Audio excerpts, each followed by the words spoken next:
మన చిన్నప్పుడు పల్లెటూరులో దొరికిన పాలు ఇప్పుడు సిటీలో దొరకటం లేదు. మా ఇంట్లో దీని గురించి మాట్లాడుకుంటున్నప్పుడు కంట్రీ డిలైట్ గురించి తెలిసి ఉన్నత ప్రమాణాలు ఉన్న ల్యాబ్స్ లో టెస్ట్ చేయించి రోజు రిపోర్ట్స్ ని యాప్ లో అప్డేట్ చేస్తారు. వాళ్ళ విధానాలు చూసి సంతృప్తి చెంది ఇలా రికమెండ్ చేస్తున్నాను. ఇప్పుడే కంట్రీ డిలైట్ యాప్ ని డౌన్లోడ్ చేసుకోండి. Download the country delight app now అన్నమాట. అండ్ ఈ కేజ్రీవాల్, మనీష్ సిసోడియా ప్రధానంగా వీరు ఆరోపణలు ఎదుర్కొంటూ ఉన్నారు కాబట్టి వీళ్ళిద్దరిని కూడా ఢిల్లీ ఓటర్లు ఓడించిన పరిస్థితి కనిపిస్తోంది. సో అది భారతీయ జనతా పార్టీ కలిసి వచ్చిందా? అండ్ ఈ ఫలితాల మీద మీ విశ్లేషణ ఏంటి? అంటే ఇప్పుడు ఒక్క ఫ్యాక్టరీ ఎలక్షన్స్ని ఎప్పుడూ ప్రభావితం చేయదు, అనేక ఫ్యాక్టర్స్ కలిపి ప్రభావితం చేస్తాయి. మీకు ఢిల్లీలో అర్థం కావాల్సింది 1998 నుంచి ఢిల్లీలో బీజేపీ అధికారంలోకి రాలేదు. కానీ అధికారంలోకి రాకపోయినా ఢిల్లీలో బీజేపీకి పవర్ఫుల్ ఓట్ బేస్ ఉంది. అంటే ఓడిపోయినప్పుడు కూడా 32% మినిమం ఓట్ బేస్ ఉంది. మీకు 32 to 38% మధ్య అసెంబ్లీ ఎన్నికల్లో బీజేపీ ఓట్ బేస్ ఉంటూ వచ్చింది.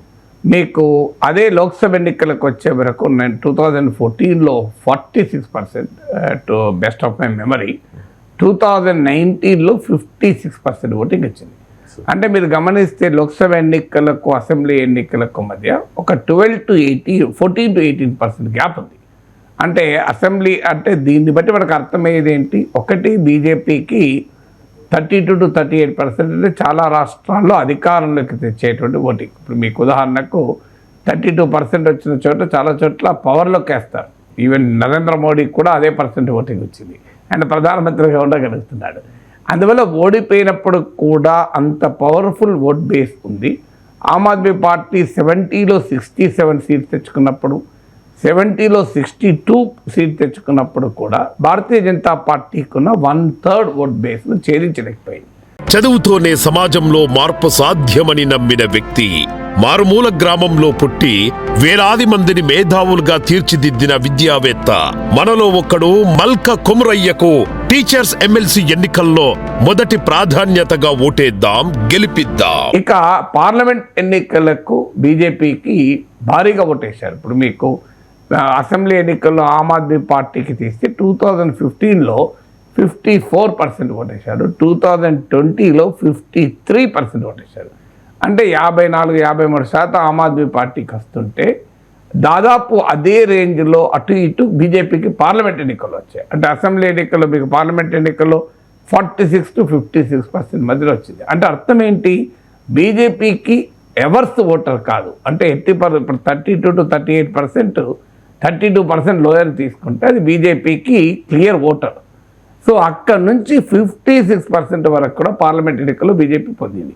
అంటే ఈ 14% ఓటర్, అంటే అసెంబ్లీ ఎన్నికల్లో లోయెస్ట్ పర్ఫార్మెన్స్ అయిన 32%, లోక్సభ ఎన్నికల్లో హయ్యెస్ట్ పర్ఫార్మెన్స్ అయిన 56%, ఈ 14% ఓటర్ బీజేపీకి కంప్లీట్గా దూరం ఉండే ఓటర్ ఏం కాదు.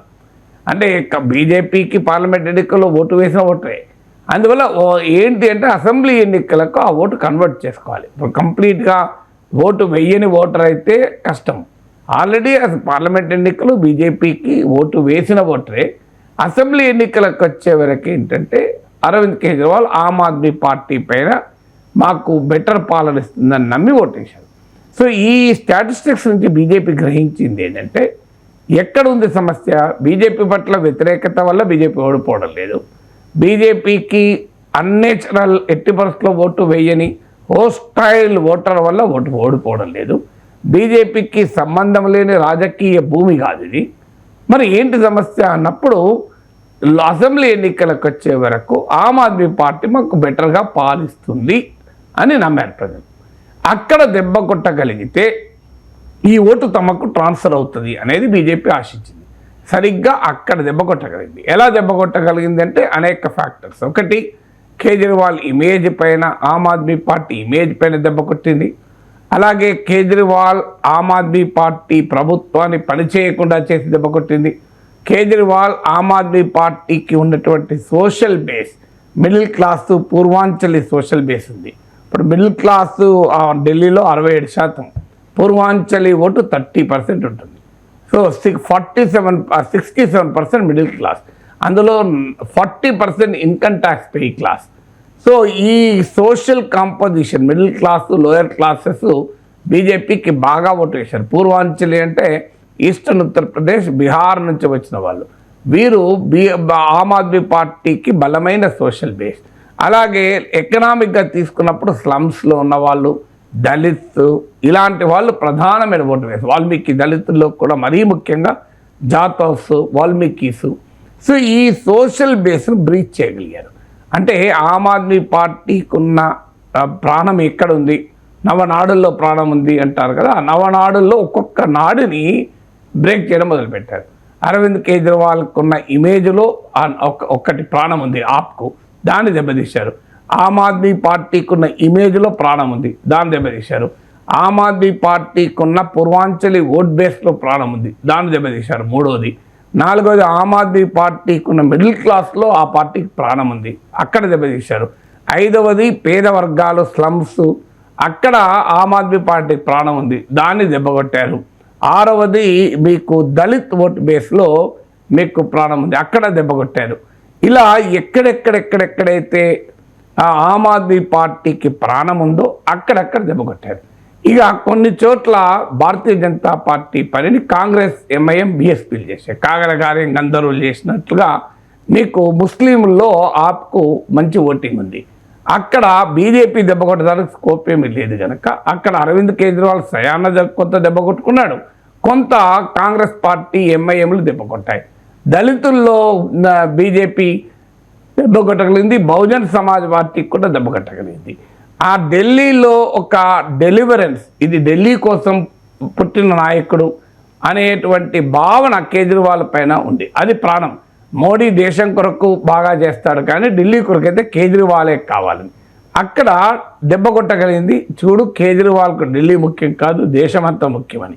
ఇలా ఆమ్ ఆద్మీ పార్టీకి లైఫ్ ఎక్కడుంది, ఆమ్ ఆద్మీ పార్టీకి జీవం ఎక్కడుంది, అక్కడక్కడల్లా దెబ్బ కొట్టడం మొదలుపెట్టారు.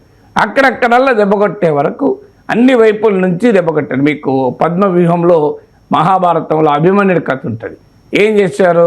దుర్యోధనుడు, ద్రోణుడు, కర్ణుడు, శకుని, అశ్వత్థామ, ఈ మహావీరులందరూ కలిసి అభిమన్యుని ఒకరు రథాన్ని ఇరగొట్టారు, ఒకరు బాణాన్ని ఇరగొట్టారు, ఒకరు ఇంకోటి ఇరగొట్టారు. అంతకన్నా ముందు సైంధవుడు భీమార్జున నకల సహదేవులు, ధర్మరాజు భీముడు నకల సహదేవులు రాకుండా ఆపాడు.